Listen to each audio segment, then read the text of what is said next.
Good morning. हम व्याकरण का पहला चैप्टर शुरू करेंगे जिसका नाम है भाषा और व्याकरण।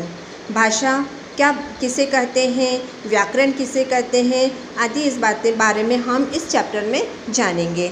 सबसे पहले आप सभी जानते हैं कि मनुष्य एक सामाजिक प्राणी है। समाज में रहकर ही वह मन में उठने वाले विचारों व भावों को दूसरों के सामने प्रकट करना चाहता है और यह कार्य भाषा के द्वारा ही संपन्न हो सकता है।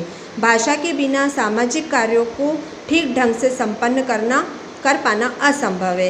इस प्रकार भाषा सामाजिक व्यवहार व विकास के लिए विचारों के आदान प्रदान का माध्यम है। अगर हमें अपने विचारों को किसी को बताना है और किसी के विचारों को जानना है तो उसके लिए हमें किसका प्रयोग करना पड़ेगा? भाषा का प्रयोग करना पड़ेगा। ठीक है, तो भाषा की परिभाषा क्या होगी? भाषा वह साधन है जिसके द्वारा विचारों तथा भावों को लिखकर या बोलकर दूसरों तक पहुंचाया जाता है तथा दूसरों के विचारों व भावों को समझा व पढ़ा जा सकता है। भाषा के अंतर्गत वाणी व अर्थ दोनों सम्मिलित होते हैं। इस प्रकार कहा जा सकता है कि भाषा अभिव्यक्ति या विचार भावों या विचारों की अभिव्यक्ति का माध्यम है। हमें अपने विचारों को दूसरों को कहना है, दूसरों के विचारों को जानना है तो उसके लिए हमें भाषा का प्रयोग करना पड़ेगा। तो भाषा क्या है? भाषा भावों और विचारों की अभिव्यक्ति का माध्यम है। संसार में बहुत सारी भाषाएं बोली जाती हैं जैसे हिंदी, अंग्रेजी, चीनी, उर्दू, फारसी, फ्रेंच आदि। ठीक है, अब हम जानते हैं भाषा के रूप के बारे में कि भाषा कितने प्रकार की होती है। मुख्य रूप से भाषा दो प्रकार की होती है, लिखित भाषा और मौखिक भाषा। और एक और भाषा होती है सांकेतिक भाषा। सांकेतिक भाषा को हिंदी भाषा में स्थान नहीं दिया गया है, तो इसमें मुख्य रूप से दो भाषाओं को स्थान दिया गया है, मौखिक भाषा और लिखित भाषा। मौखिक भाषा जब हम क्या करते हैं, अपने विचारों का आदान प्रदान मुंह से बोलकर किया जाता है तो उसे हम मौखिक भाषा अथवा कथित भाषा कहते हैं। मौखिक भाषा को हम कथित भाषा भी कहते हैं। मनुष्य ने सबसे पहले इसी भाषा को सीखा था।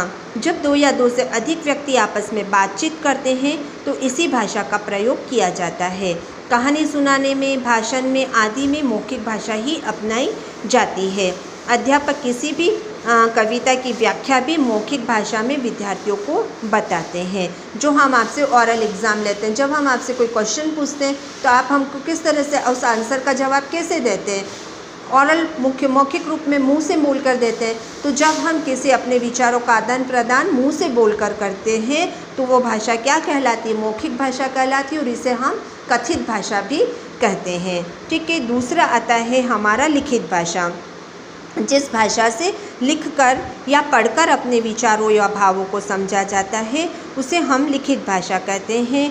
पत्र, कहानी, उपन्यास, समाचार पत्र आदि में लिखित भाषा ही प्रयोग होती है। ठीक है, लिखित भाषा जब आप रिटन एग्ज़ाम देते हो, किसी भी क्वेश्चन का जवाब आप किस तरह से देते हो? रिटन में लिख कर देते हो, है ना? तो वो क्या कहलाती है? अपने विचारों और भावों को जब लिख कर, है ना, या पढ़कर अपने विचारों और भावों को समझा जाता है तो वो लिखित भाषा कहलाती है। हिंदी भाषा में खाली इन दो भाषाओं को स्थान दिया गया है। सांकेतिक भाषा जिसमें हम इशारों के द्वारा करते हैं, है ना, इशारों के द्वारा अपने बातों को समझाते हैं। जब बच्चा पैदा होता है, बोलना सीखता है तो वो कैसे इशारों से अपनी बातों को समझाता है। ठीक है, इस सांकेतिक भाषा का प्रयोग कौन करते हैं? मूक और जो बधिर होते हैं, जो बोल नहीं सकते, सुन नहीं सकते, वो इस भाषा का प्रयोग करते हैं। और युद्ध स्थलों में भी सांकेतिक भाषा का प्रयोग किया जाता है। लेकिन हिंदी भाषा में मुख्य दो भाषाओं को ही स्थान मिला है, मौखिक भाषा और लिखित भाषा। अगला हम बोली नेक्स्ट टर्न पे पढ़ेंगे। ठीक है।